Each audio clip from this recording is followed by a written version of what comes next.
Hello বন্ধুরা, আমেরিকায় ছেলেমেয়েদের 18 বছর হওয়ার সাথে সাথে তারা অনেক সুযোগ সুবিধা পাওয়া শুরু করে। কিন্তু তার সাথে সাথে বাবা মারাও ছেলেমেয়েদের ওপর থেকে অনেক অধিকার হারায়।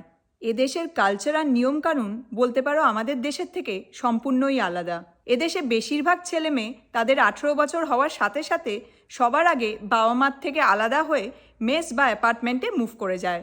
এখানে ছেলেমেয়েদের 18 বছর হওয়ার সাথে সাথে তারা চাইলে তাদের শিক্ষা, স্বাস্থ্য এবং অর্থ সংক্রান্ত যাবতীয় তথ্য তাদের বাবা মাদের সাথে শেয়ার না করতেও পারে। সেক্ষেত্রে বাবা মারা তাদের ছেলেমেয়েদের কাছ থেকে এইসব তথ্য জানার জন্য কোনোভাবেই তাদের জোর করতে পারে না। ছেলেমেয়েদের শরীর বা স্বাস্থ্য সংক্রান্ত সব খবরাখবর তাদের বাবা মারা ডাক্তারদের কাছ থেকে তখনই জানতে পারবে যখন ছেলেমেয়েরা হিপা ফর্মে তাদের বাবা মার নাম অ্যাড করবে।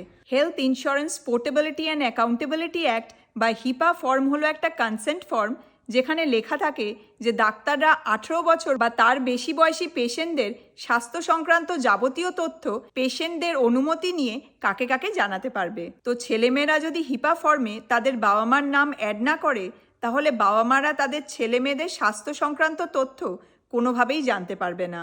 এছাড়া ছেলেমেয়েদের শিক্ষার অর্থনৈতিক ক্ষেত্রেও তাদের বাবা মাকে পাওয়ার অফ অ্যাটর্নি দিতে হবে, যাতে বাবা মারা তাদের ছেলেমেয়েদের এডুকেশন আর ফিনান্সিয়াল ব্যাপারেও যাবতীয় তথ্য জানার অধিকার পেতে পারে।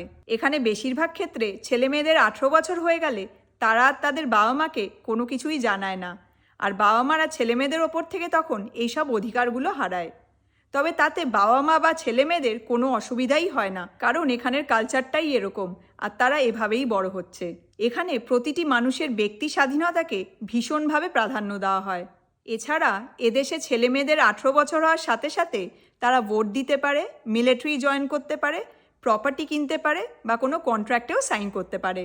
তবে এইসব নিয়মকানুন থাকা সত্ত্বেও বেশিরভাগ ক্ষেত্রে ভারতীয় ছেলেমেয়েরা কিন্তু 18 বছর হয়ে গেলে পরেও তাদের বাবা মাদের সাথে সব কিছুই শেয়ার করে আর বাবা মাদের সাথে একই বাড়িতেই থাকে, যদি না তাদের পড়াশোনা বা চাকরির জন্য অন্য কোনো স্টেটে বা অন্য কোনো জায়গায় মুভ করতে হয়। তো এদেশে ছেলে মেয়েদের 18 বছর হয়ে গেলে পরে তারা এই সব সুযোগ সুবিধাগুলোই পায়, আর তার সাথে সাথে বাবা মারা বেশ কিছু অধিকার হারায়। ভাবলাম আজকের মোমেন্টসে এই ইনফরমেশনগুলোই তোমাদের সাথে শেয়ার করি। তো যাই হোক, এখন টাটা, তোমাদের সাথে পরের মোমেন্টসে আবার কথা হচ্ছে। Bye bye.